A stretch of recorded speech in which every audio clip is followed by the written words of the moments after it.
নমস্কার, এক ফোনে বাংলা আপনাদের সকলকে স্বাগত। আপনাদের সঙ্গে রয়েছে আমি জুনেলা। ভোটে গরম ভবানীপুর। ভোট গ্রহণ কেন্দ্রের বাইরে স্লোগান, পাল্টা স্লোগান। আর এরপরে শুভেন্দু অধিকারী পরপর দুটো ফোন করেন। কাকে ফোন করেছেন তা বোঝা যায়নি। বাহিনী পাঠাতে ফোনে নির্দেশ দেন শুভেন্দু। আর এরপরে পুলিশ এবং কেন্দ্রীয় বাহিনীর লাঠিচার্জ শুরু।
এখন উনি এলো, উনি জয় শ্রীরাম বলছে।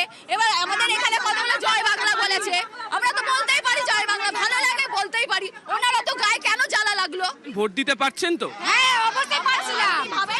এই মুহূর্তে ঝামেলা হলো না, কোনো ঝামেলা শান্তিপূর্ণভাবে ভোট হচ্ছে, কোনো ঝগড়া ঝাঁটি হয় না এখানে।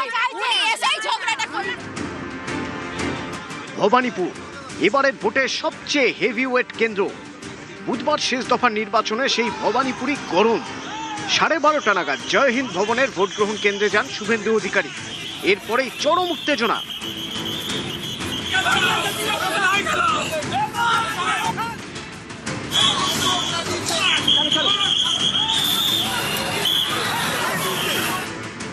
গন্ডগোলের সূত্রপাত স্লোগান, পাল্টা স্লোগানকে কেন্দ্র করে। শুভেন্দু অধিকারী ভোট গ্রহণ কেন্দ্রে পৌঁছতেই স্লোগান, পাল্টা স্লোগান শুরু হয়।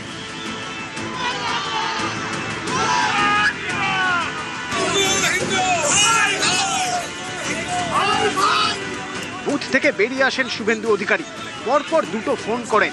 সেই ফোনে তিনি আক্রান্ত বলে অভিযোগ জানান। কাকে ফোন করছেন সেটা বোঝা যায়নি। বাহিনী পাঠাতে ফোনেই নির্দেশ দেন শুভেন্দু। বুথ নাম্বার কত? अरे बूथ नंबर 217 में तुरंत सीआरपीएफ भेजी। जय हिंद भवन, मैं यहाँ हूँ, आप भेजिए। अपना ফুল অ্যাসেম্বলি কি করছেন আপনি? 217 নম্বর বুথ, যতক্ষণ না আপনি আসছেন আমি যাচ্ছি না, আমি এখানে বসে থাকবো। হুলিগেন্স অ্যাটাক মি বুথ নাম্বার 217 জয় হিন্দ ভবন, যে অ্যাটাক মি। এরপরেই শুভেন্দু অধিকারী পেটানোর নির্দেশ দেন।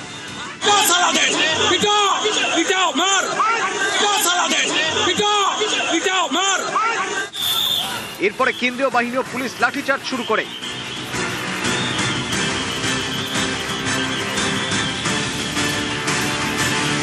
কিছুক্ষণের মধ্যেই শুভেন্দুকে দৌড়তে দেখা যায়।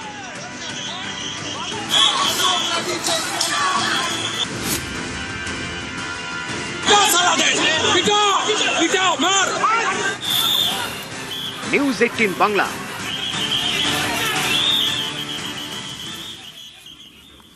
তৃণমূলের কোল্ড ড্রিঙ্ক খেলেন শুভেন্দু। তৃণমূল ক্যাম্প অফিসে দাঁড়িয়ে কোল্ড ড্রিঙ্ক খেলেন শুভেন্দু। ভবানীপুরের সৌজন্য তৃণমূল কর্মী সমর্থকদের, আর পাল্টা সৌজন্য দেখান ভবানীপুরের বিজেপি প্রার্থী।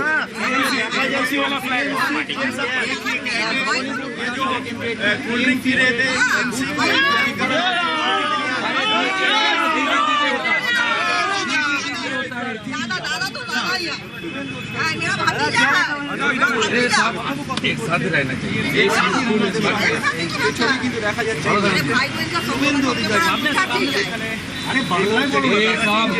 থাকলে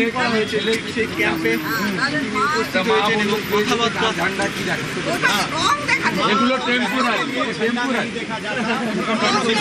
শুভেন্দু অধিকারীকে আমরা আপনার শুভেন্দু অধিকারী এখানে দেখতে পাচ্ছি যে তিনি এসেছেন এবং আরো একটি ভোট কেন্দ্র পরিদর্শন। যান যান যান। তৃণমূলের একটি ক্যাম্পে কার্যত আমি তো হেঁটেই ঘুরছিলাম, আমাকে হাত ধরে এক দিদি ডেকে নিয়ে গিয়ে, আমি খাই না কোল্ড ড্রিঙ্কস, কিন্তু দিদির এত আপ্যায়ন আমাকে গলায় কোল্ড ড্রিঙ্কসটা ঢালতে হয়েছে, মানে তার আবদারটা রাখতে। ছোট ছোট ঘটনাতে আমার মনে হয়েছে তৃণমূল কংগ্রেসের মালিকরা তো সন্ত্রস্ত আর প্রকৃত কর্মীরা পরিবর্তনের পক্ষে।